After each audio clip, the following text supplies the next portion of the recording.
The way you keep trying to keep me from finding out about my father. How have I tried to keep you? By discouraging me every time the subject comes up, by telling me to just forget the whole thing. Because you are obsessed with this thing. Don't you understand that? To the exclusion of every...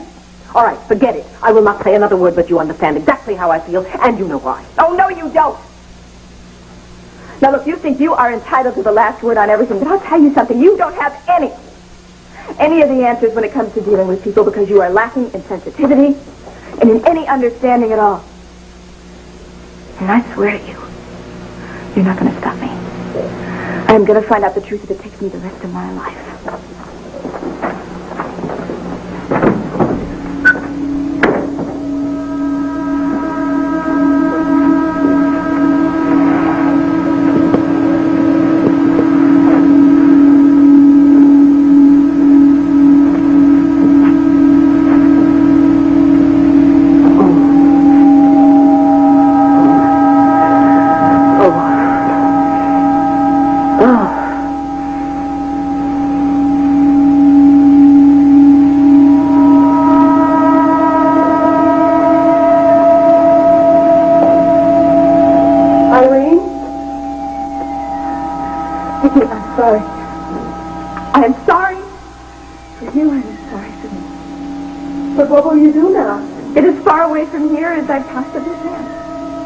And you won't go to the police? Yeah, even you refuse to believe me. Just how do I think the police will?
I was in the neighborhood. I thought I'd stop by and get something to eat. You mean you haven't had lunch? Time got away from me. Oh, well, I'll fix you something. No, that's all right. You relax. I can take care of it. Honey, you okay? Oh, I'm just fighting off a headache, that's all. Have you taken anything for it? No, I'll be all right as soon as As soon as you what? As soon as I get over being so angry. All right, what's Tina done now? Didn't really amount to anything. It was another one of those stupid arguments during which she accused me of obstructing her search for the identity of her sainted father, etc. Well, you could write the dialogue. You've heard it so often by now. Well, just how does she figure you are standing in her way this time? Oh, it's always the same thing. She picks up some snippet of information about her mother. She grills me about it, expands the whole thing in her own mind. Clint, I really don't remember anything about that summer. I cannot satisfy her curiosity because nothing that happened seemed very important to me, and she just won't understand that. Why? Because she is young and selfish and headstrong and immature. And because she's obsessed with this thing, as you yourself have pointed out. Is that all that's bothering you? Oh, it was quite a spirited argument. No, honey, I mean this thing with Tina. Is that the only thing that's bothering you? Isn't it enough? I'm going to get you some lunch.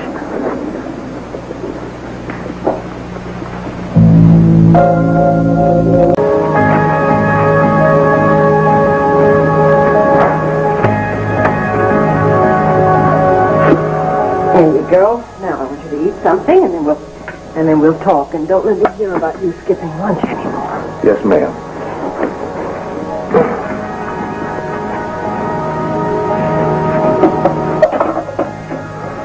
You know what I think you need, sweetheart? Well, Tell you, about 6 more hours a day would be nice. Well, I think that's the problem. I think you're trying to do too much, honey. Oh, come on, no more than I ever have before. Well, maybe it's catching up with you. What makes you say that? It's kind of obvious. You're wearing yourself down to a little nubbin. Oh, come on.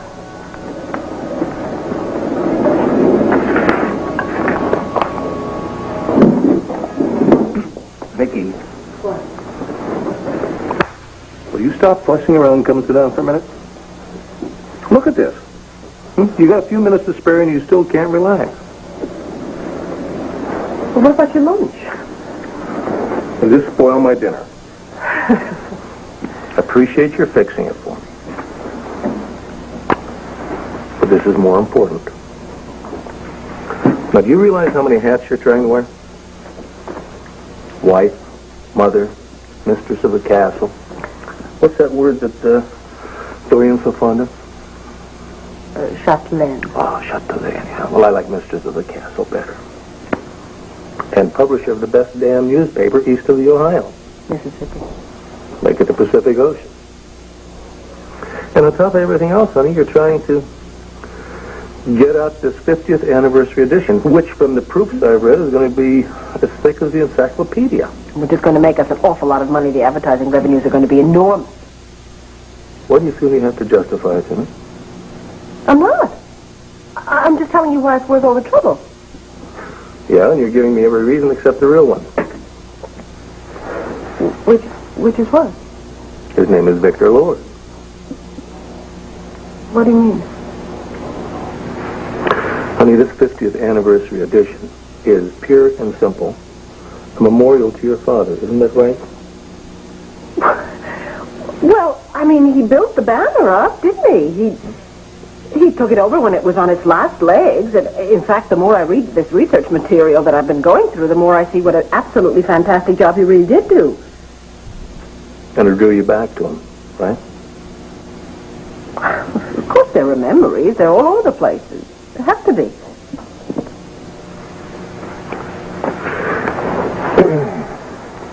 I wonder if Joe Riley would have felt this way. What way? Well, the way I have the past few weeks. You know, like your father was still alive and was pulling you back into his orbit. Do you realize how much you've talked about him lately? Sorry if I've been boring you. You haven't bored me. I'm never bored when I'm with you. But I don't like what this is doing to you. Honey, your father was a very remarkable man. And you do him credit. You're a remarkable woman. You kept the banner alive and you've built its quality and its influence. And I think that's the best damn memorial any man could have. Don't you agree? I think he would agree too. Then let us stop there. Don't keep trying to put him on a pedestal. Okay?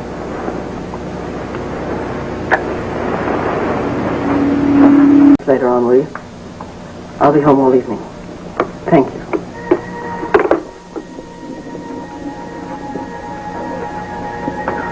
Viki. Got a minute? Yes, of course. I feel so terrible about what I said about Gerald. Everything you've done for me, that I could be so hateful. Is that an apology? Yes. Please forgive me. I promise it'll never happen again. And I know how ridiculous I've been about this whole thing with my father, and I'm going to try to just put it out of my... You still at it? Mm-hmm. 7:30. I know. Well, what do you say we call it a night? No, I can't yet. The kids are fast asleep. That's good. What do you say we slip upstairs and... In a little while, darling, okay? You know, I find this absolutely incredible. It's like going backwards in a time machine. Any idea how many major historical events my father editorialized? You should see some of this. Here, Ike, the first 1,000 days. The countdown to space travel. So much. It's unbelievable. Last thought. Korean War, Vietnam War. Amazing.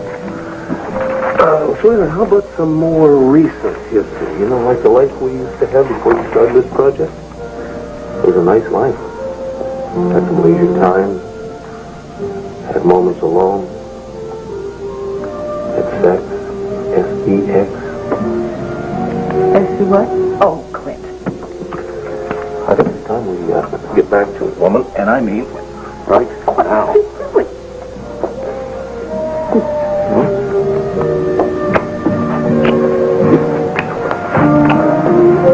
All work and no play makes Viki a dollar. I know. I'd love to play, but honey, I can't right now. Come on. Let's go. Sweetheart, I'm not going up the stairs now. No, I might beg your pardon, but you are going up. No, I can't. Not now. We'll still be here tomorrow. Yes, I'm sure. Sweetheart, please. Look, I'm almost finished capsulizing all these editorials, okay? All right, I can wait that long. And after that, I have to go through all the correspondence between my father and Senator Charlton. What? Honey, I have to. I promised the senator he could have all the letters back in the morning, so I have to do them tonight. You've got to be kidding. No, it's very important. Honey, who cares? Sweetheart, look, I know it's important. I know the anniversary is important. I know Victor's editorials are important, but this project has got to end sometime. It will. When? You have done enough research on this thing to do a history on the whole damn era. It really was an era, too, wasn't it? I mean, from the time my father took the paper over, there was World War II and the Cold... Do you know that's not a bad idea? You're not considered. Don't tell me It that... makes a lot of sense. Sweetheart, I was only trying to point out that you are going to the extreme on this thing. It's... No, honey, I'm only just now putting it into perspective. A biography. That's exactly what we are talking about. One man's life set against the framework of a major historical period. I don't believe it. Of course, my father wasn't just an ordinary man, was he? No. No, he was not very ordinary. Victor Lord, a self-made man. He bought, ran his own newspaper, and he turned a profit at it. It really is just the epitome of the American success story, isn't it? One lone man recording a turbulent, changing time in America. What I could do is sort of segue from his personal accomplishments to whatever was happening in the country at the time. It's a marvelous idea, and of course he deserves a book, don't you? Sweetheart? Clint?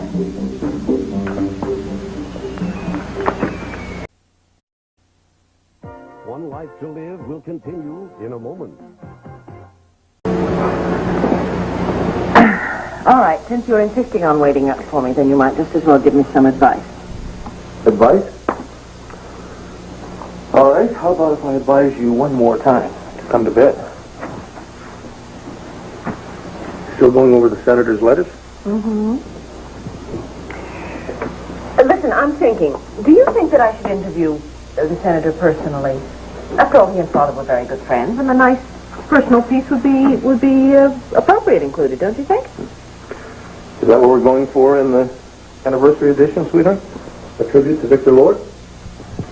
I thought it was honoring the fine news coverage for the past 50 years. Forget it. I should have known better. My fault. I shouldn't have asked. Let me ask you something, honey. How did Joe Riley handle something like this?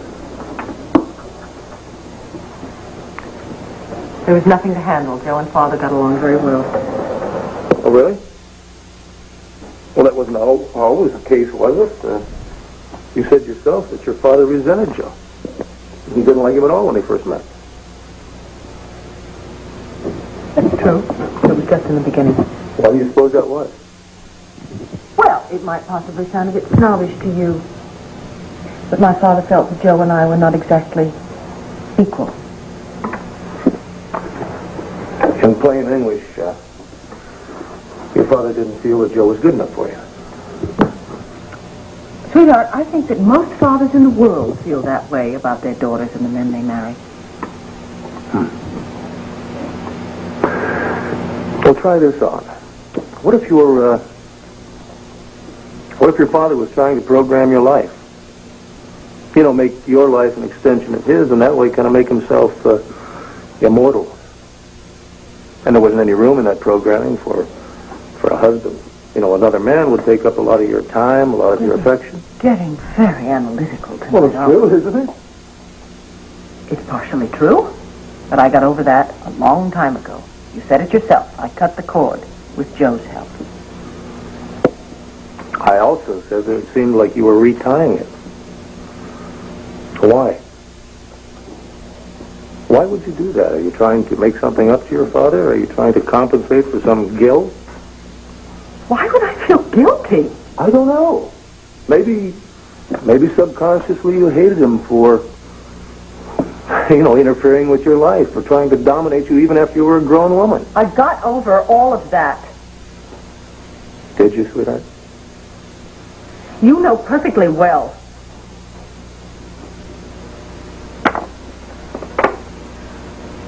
I spent a lot of time with a very fine psychiatrist named Dr. Marcus Polk. And he helped me to understand all those things that you've just been talking about.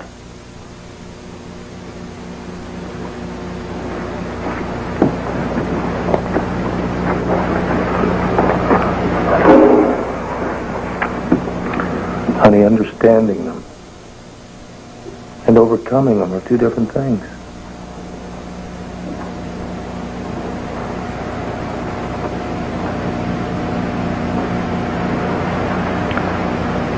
I love you, Viki.